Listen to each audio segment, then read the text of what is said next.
Salut Blouson, c'est Guillaume sur le site Aesthetic Lifestyle. Aujourd'hui, j'ai décidé de vous faire une petite vidéo en compagnie d'un collègue, on va dire du Fit Game. Blouson, si tu peux te présenter pour les gens qui ne te connaîtront pas. Oui, bien sûr. Salut, je te remercie déjà de m'avoir proposé ça. Moi, je m'appelle Blouson, enfin, dans le Fit Game, je m'appelle Blouson, j'ai une chaîne de musculation, donc je fais un peu la même chose que toi, je parle de musculation, de diététique, et j'apporte un truc que j'espère être un peu original, c'est le côté mental, puisque de métier, je suis hypnothérapeute, je fais de l'hypnose, et donc j'essaie d'apporter un truc un petit peu différent de ce qu'on voit déjà dans les chaînes de YouTube. Donc je parle de mental allié à la musculation. Donc c'est assez jeune, hein, c'est sans abonnés pour l'instant, j'ai ouvert ça il y a 2 mois. Et j'essaye de faire grandir ça.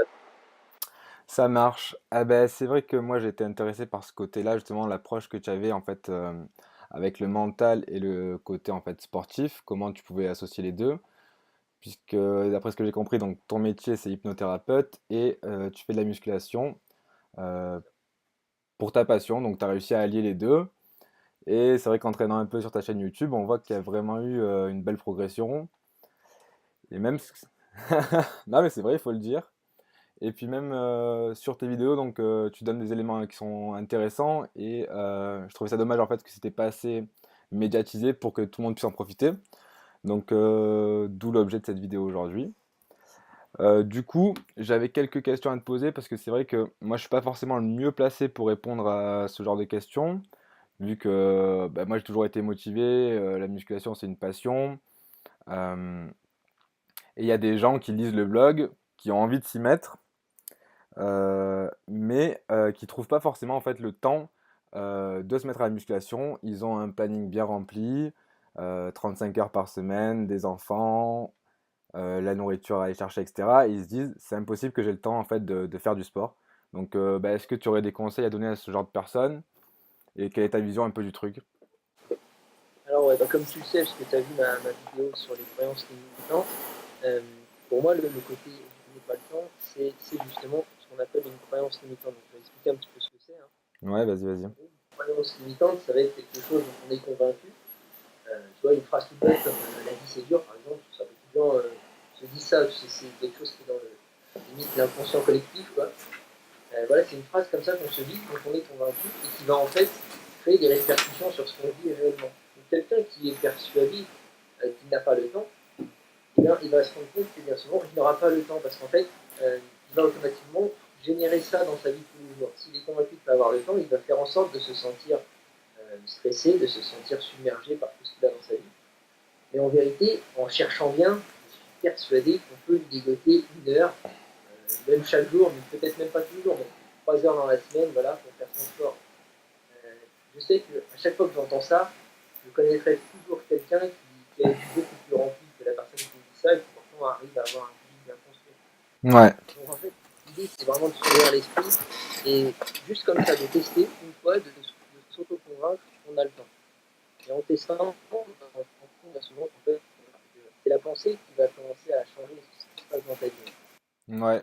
C'est vrai que tu dis de se dire on a le temps, mais aussi enfin, moi je trouve pour ma part, c'est de se laisser prendre ce temps-là en fait. C'est-à-dire que c'est pas parce qu'on va prendre 1 heure, peut-être tous les 2, 3 jours, pour aller faire une activité qui nous fait du bien, etc., qu'on va pas regagner ce temps-là dans la semaine parce que ben, on va peut-être être bizarrement moins fatigué, plus motivé pour se lever le matin, moins traîné, moins procrastiné comme ça dans sa vie, parce que justement on s'est fait plaisir et puis on a fait quelque chose qui nous fait envie en fait. C'est ça, il y a le côté de ce que tu dis là au niveau des croyances limitantes, mais il y a aussi le fait que le simple fait de faire ce sport, on le sait tous, nous qui sommes dedans depuis un moment, ça apporte tellement que en fait c'est le premier pas qui est difficile. Une fois qu'on s'est lancé là-dedans, on est motivé, ça nous apporte du plaisir, ça nous déstresse, et à la limite ça nous apporte même plus de temps. Parce que comme tu l'as dit, au final on va être plus motivé sur le reste, on va peut-être mieux dormir, mieux optimiser le reste du temps qu'on a, positif au final. Mais c'est vrai que c'est simplement le premier pas qui est difficile. Une fois qu'on a commencé, ça va. Ouais, le regard des gens, en fait, moi, que je trouve assez dur, c'est-à-dire que j'ai pas mal de clients, en fait, qui osent pas forcément aller en salle de sport, parce que c'est vrai que la salle de sport, ça a un peu cette image m'as-tu vu, où on a l'impression que tout le monde se regarde, que On va se faire dévisager en entrant dans une salle de sport. Aussi, il y a pas mal de filles qui n'osent pas franchir le pas, parce qu'on se dit que c'est un environnement hyper masculin, un peu macho, et cetera. Et c'est vrai que c'était peut-être vrai il y a un temps, enfin, selon moi, mais maintenant, c'est plus du tout le cas, en tout cas dans ma salle de sport à moi. C'est-à-dire que les gens, ils sont plutôt là pour en fait vraiment s'entraîner. Il y a forcément quelques gens qui sont là pour regarder, mais les gens, ils sont plutôt dans l'entraide, etc. Et du coup, c'est vrai que ça peut bloquer certaines personnes. Du coup, je me demandais en fait, toi, si tu avais déjà vécu cette situation-là personnellement ou pas, ou bien. Euh, Moi, personnellement, non, parce que j'ai eu la chance de commencer la muscu avec un pote, donc on était très à l'aise, comme j'étais avec mon meilleur pote et tout, ça allait bien. Mhm. Mais par contre, à ceux qui ont ce problème-là, c'est vrai que je pourrais leur conseiller de travailler sur eux, sur leur estime d'eux-mêmes, etc. Mais en même temps, je pense que la réalité, c'est que je l'ai vécu et tu l'as vécu. Une fois qu'on est à la salle, ça se passe vraiment très bien.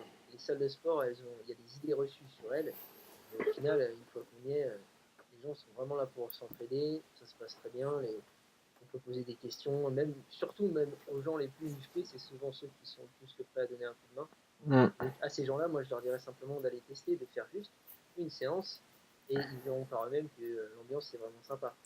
En plus, je pense que c'est aussi une façon de procrastiner, le fait de se convaincre qu'on a peur de l'image qu'on va renvoyer quand on va aller à la salle.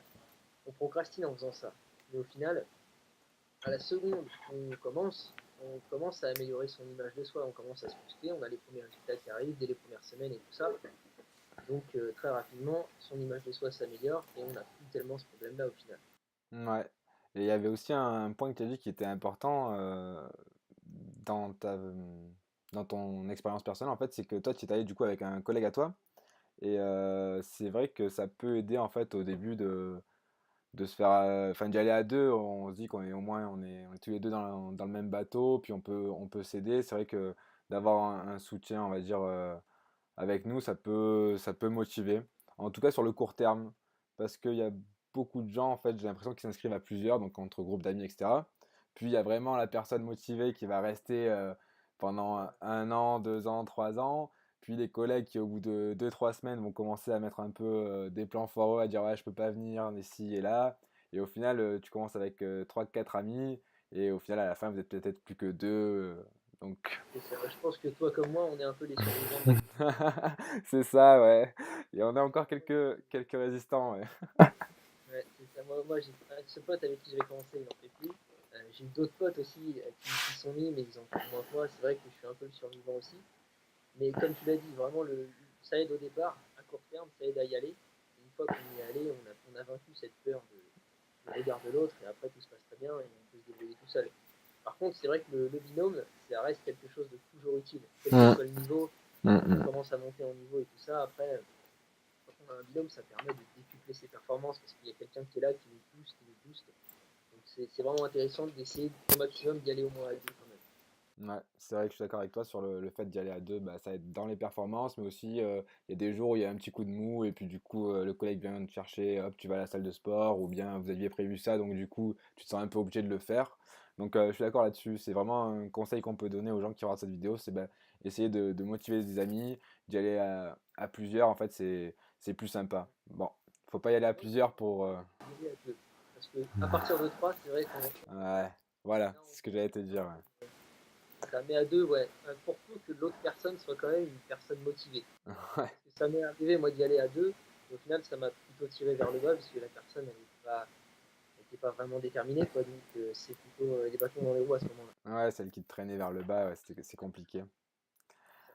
C'est ça. Euh, Bah du coup, comme on l'a évoqué là tout à l'heure, tu disais ouais, on est un peu les survivants de nos groupes d'amis là qui sont inscrits à la salle de sport. Bah selon toi, en fait, c'est quoi qui permet de rester motivé sur le long terme? Euh, pour ma part, moi je pense plutôt que ça se sent en fait, vraiment si tu accroches à ça ou pas. C'est un univers voilà, où tu accroches pour moi, où tu accroches pas. Tu peux pas rester indifférent à ça. Faire du sport en salle avec d'autres gens, bah, ça a ses avantages, ça a ses inconvénients. Moi, pour ma part, je pense que c'est vraiment la révélation. Est-ce que ça va nous plaire? Est-ce qu'on a envie de faire ces efforts-là tous les jours pour gagner peut-être 1 centimètre au bout d'un an de tour de bras? ou pas. Voilà. Et toi, selon toi, donc quel est ton avis là-dessus? Comment ça se fait qu'on peut rester motivé, sur le long terme? Deux types de personnes. Il y a ceux qui, comme toi ou moi, se retrouvent passionnés par ça. Je pense qu'à ce moment-là, il n'y a pas grand-chose à faire. On reste motivé quoi qu'il arrive. Mmh. Après, pour les personnes qui font ce sport, qui font de la musculation seulement parce qu'ils ont un objectif, tu vois, se muscler, être beau sur la plage, voilà, ils le font pour l'objectif et non pas seulement pour tout ce qu'il y a autour, le mode de vie et tout ça, tout ce que ça apporte. Mmh. Ces personnes-là, pour rester motivées, bah, je leur dirais déjà, premièrement, c'est vrai que c'est un conseil assez connu, mais il ne faut jamais oublier pourquoi ils le font. Mmh. Ça peut être quelque chose qui vont continuellement continuer à le faire, quoi. Mmh. Mais je pense que le truc le plus utile et le plus intéressant dans ces cas-là, ça va être surtout de ne pas oublier le plaisir imminent qui se trouve dans les entraînements. Ouais. Je crois que j'en ai parlé dans ma première vidéo sur le mental. C'est le côté aller trouver qu'est-ce qui fait qu'on a du plaisir quand on est à l'entraînement. Et de cette façon, ça va nous faire bouger. Parce que si tu mets je sais pas, pour te donner un exemple, si tu mets un tigre devant toi, tu Ouais. vas bouger. Mmh. Tu vois, si tu te proche, tu vas bouger. Si tu sais que dans 30 ans, il y aura un danger, tu ne vas pas bouger parce que c'est loin. De la D'accord. même façon, quand tu penses à l'objectif final, ça ne va pas te faire beaucoup bouger. Si Mmh. tu penses que ça prendre du plaisir tout de suite, donc par exemple, je sais pas moi, le fait de se regarder narcissiquement dans la glace de la salle, ou le Ouais, ouais. fait à la salle, voilà, peu importe, après ça te regarde, mais ce qui t'apporte du plaisir tout de suite dans ton entraînement, ça c'est ce qui va faire que tu vas toujours te bouger le cul. Tu Mmh. vas toujours y aller et ne jamais lâcher. Je pense que c'est une bonne méthode. Après, moi personnellement, il y a une question que je me posais, qui m'a souvent fait me lever de mon canapé, c'est de me dire, est-ce que le plaisir à court terme de ne rien faire pendant une heure vaut le plaisir à long terme d'avoir un corps dans lequel je me sens bien, d'être bien à long terme? Ouais. Bien souvent, la réponse à cette question, elle est évidente et ça fait que tu te bouges. Ouais, c'est clair. Faut se poser les bonnes questions. Et ouais, c'était intéressant ce que tu disais, l'image que tu donnais avec le tigre, parce que bien souvent, il y a des gens en fait qui se fixent des objectifs, je pense, à trop long terme. Et ça, pour la motivation, c'est trop mauvais en fait. C'est-à-dire de se dire, eh ben, dans 1 an ou dans 2 ans, il faut que j'ai perdu 30 kilos, ou dans 5 ans, je veux faire un marathon, etc. Si, selon moi, hein, si on se fixe des objectifs à long terme comme ça, on n'y arrivera jamais. Il faut se fixer des objectifs court terme, comme tu l'as expliqué en fait. Et puis à chaque fois, créer un nouvel objectif court terme, en fait, comme ça. Et sur le long terme, en fait, on arrive à notre objectif long terme, quoi. C'est ça. En fait, si tu as un objectif long terme, contente-toi de splitter. Mm. Tu te dis, ok, je veux être millionnaire dans 3 ans, mais où est-ce que je vais en être dans un mois? Mm, mm, Comme mm. ça, ça te permet d'avancer mieux. Ouais, bah, c'est le secret aussi dans les entreprises, dans le monde professionnel, hein. Les entreprises, elles se fixent des objectifs à court terme, donc je suis d'accord avec toi qu'il faut faire ça. Sinon, on perd de vue, en fait, l'objectif long terme. On se dit, c'est tellement loin, il y a tellement de choses à faire, que je pourrais faire 2 fois plus de choses demain plutôt qu'aujourd'hui, et au final, ça marche pas vraiment. C'est ça. C'est comme, tu sais, comme quand tu es encore à l'école, quand tu es à la fac et tout, et qu'on te donne un devoir à faire pour dans 3 mois. Ouais, Bien souvent, tu commences dans 2 mois et demi, tu vois. c'est clair, c'est clair. On te donne quelque chose pour la semaine prochaine, bah, tu commences tout de suite. C'est aussi simple que ça, en fait. Ouais, bah, ça marche. Bon, ben, je trouvais ça hyper intéressant. Je pense qu'on aura l'occasion de faire d'autres vidéos ensemble. Pour les gens qui souhaitent en savoir plus sur toi, sur ta chaîne YouTube, je sais que tu as un blog, une chaîne YouTube. Est-ce que tu peux redonner? Je mettrai les liens dans la vidéo.